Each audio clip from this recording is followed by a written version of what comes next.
Hey, Chandler Bolt here, and in this video I want to talk about a concept called decision fatigue, and also how the most successful people have 90% of their decisions or more decided before they even wake up out of bed, and really how you can too. All right, now first off, what's decision fatigue? Well, I got really into this concept. It's basically a concept that says when you wake up in the morning, imagine you've got a gas tank full of gas, right? This exemplifies your willpower. Right? Now, with every decision that you make throughout the day, so whether you say no to those cookies or whether you make this decision in the boardroom or whatever it might be, deciding what you're going to wear in the morning, that gas tank goes down and down and down and down. So not only is your highest leverage activity in your time in the morning, but also you need to figure out ways in your life to keep that tank from going down, and so that you can have more space, more energy, more willpower for the important decisions. So as I kind of dove into this, I realized that there were some really good examples kind of in culture and from leaders and really successful entrepreneurs and stuff like that. But then also I wanted to look at, hey, what are some ways I could use this in my life? So that's kind of how I'm going to break it down for you here in this video. So I started to look, and it's odd. It's very specific to what people wear. It's like the main things that I found as examples, and then kind of iterated on the back end. So if you look at Steve Jobs, you know, he had the famous turtleneck, and it was his uniform, right? If you look at Mark Zuckerberg, these are a couple of the biggest tech companies in the world. He has his uniform. If you look at Obama, he had I think it was black suits and blue suits. Right? So every morning there was only one decision. Not, am I going to wear this shirt, these jeans, these socks? It was the uniform. So the concept really here is, how can you standardize your decisions or have them made for you before you get out of the bed? Now, one of the first places I examined this in my personal life, I try to think, hey, where's an area of my life that I just really stress over? I use a lot of willpower, and it's not a high value decision. And for me personally, that was ordering food at a restaurant. Now, this is, I'm kind of a lot like my dad in this way. So my dad, we always go to restaurants, and he would stress out, and we'd have to wait on him, and he'd look at everything on the menu, and at the last minute, the waitress or the waiter would come up and ask him what he wants, and he would just go with the thing that he was already going to order anyway. And then he's ordered like the last 5 times that we've been to that restaurant, right? So I've kind of had a lot of those tendencies where I would, look at it and all these things, and I'm stressing out over this decision, and then I end up just ordering what I would have ordered anyway. Or worse yet, I order something bad, and then as soon as the food comes out, now I've got food envy. I'm looking around at everyone around me, and I'm upset that I ordered this thing. So I thought to myself, okay, how can I outsource this decision? Well, who's the best person to ask in any restaurant what to get?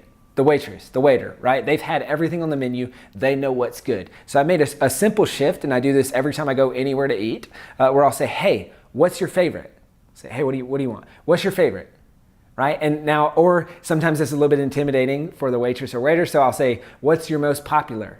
Or if I need to directionally guide them, like I have some, food specific things like, oh, what's your favorite thing that's healthy? Or what's your favorite thing that's gluten-free or paleo or whatever that might be, right? And the first time I tried this, it was one of the best meals that I ever had. And I said, oh my gosh, I'm onto something, right? So not only now do I avoid decision fatigue in this specific area of my life, but also I have great meals, and I have deeper conversations with the people that I'm there to have meals with anyway, right? So whether it's on a date, whether it's with my friends, whether it's with my family, I'm actually able to sit down instead of spend the next 10 minutes just locked onto that menu. I can actually have a meaningful conversation with the person that I'm with, have a great meal, one less decision. So what I want to talk about is kind of 3 ways that you can look out for decision fatigue in your life, and really the 3 ways that I think are the easiest to automate and get wins so that you make less decisions throughout the day, okay?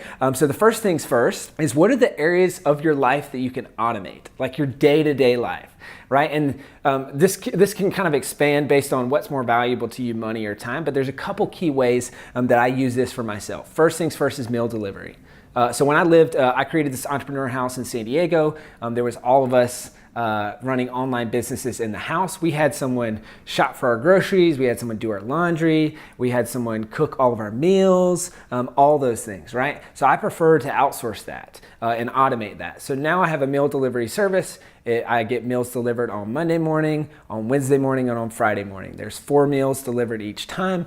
That's enough for pretty much all my meals. So now I don't have to think about what am I going to cook. I don't have to spend time cooking. I also don't have to go to the grocery store to like buy a bunch of stuff. And then for me personally, I got a big sweet tooth. So guess what? I don't have to have that decision-making fatigue of saying, oh shoot, I better not get these Oreos or these cookies or whatever, because I know then if I bring them home, then that's even more decision fatigue if I have them in the home, and then I'm worried about whether or not I'm going to eat them.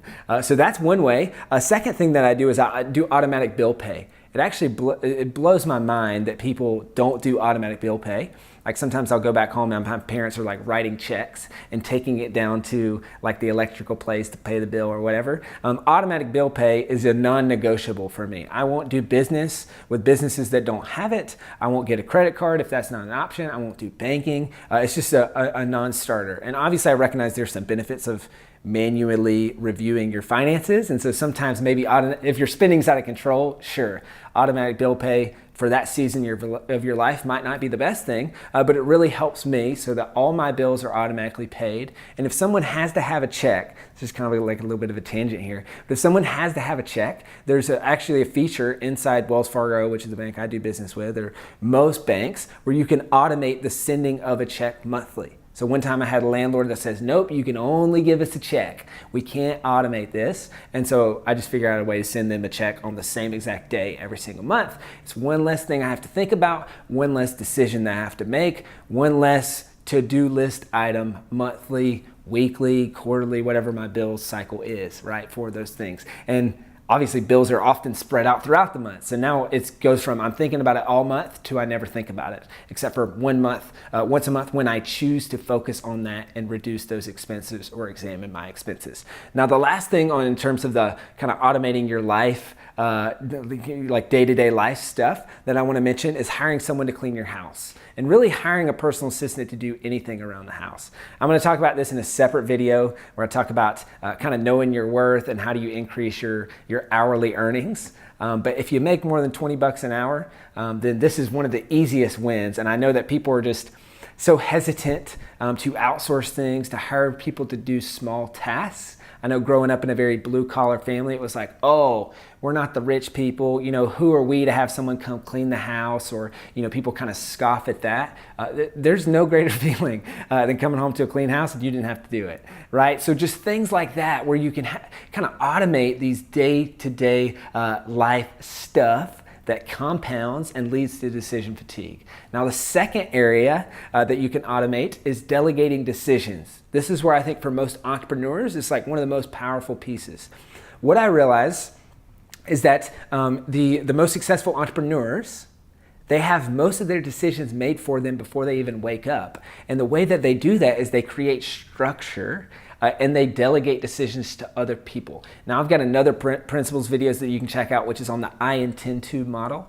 This is one of my favorite ways to delegate decisions and get people to kind of solve their own issues and also make their own decisions. But I'm just a firm believer in empowering the people that you lead and empowering people that you manage to make their own decisions, because that's one less decision that you have to make, and then you can focus that willpower on the high leverage decisions. Now the third and final thing that I want to touch on here, and kind of a low-hanging fruit, how you can parse out some of this decision fatigue and keep that from happening, is creating a set of decision-making criteria for repeat decisions. I know this probably sounds like the nerdiest thing ever, but this is really helpful. So let me give you a couple examples.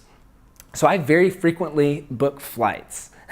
Right? I'm traveling around speaking, doing stuff like that. I realized not only could I delegate the booking of flights to someone else, but if I create decision-making criteria, now they don't have to come to me to ask whether or not it's okay. So simple things like I prefer to fly Delta unless it's 30 to 40% more expensive than the next best or than the next flight option that's available. I prefer to sit in a window if the flight is longer than 2 to 3 hours so that I can stretch. Otherwise, I want to sit the closest to the front as possible. I prefer, all these different things. Another example, I like going to sporting events and Clemson football games. So I'm able to get my assistant to book my tickets, and I say I want to be between the 10-yard line either side.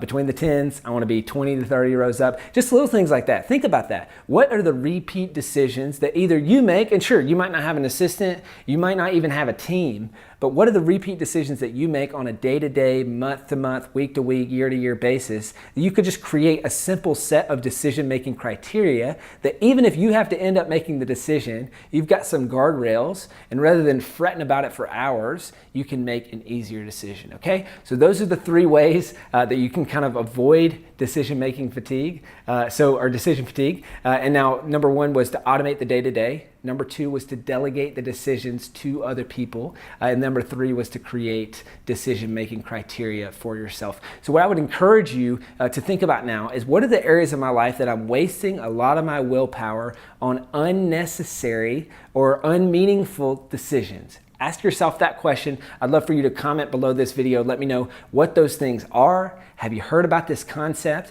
And maybe even any wins that you've had from implementing automation of these decisions. So thank you so much for watching this video. Here's to less decisions, more willpower, and I'll see you in the next video.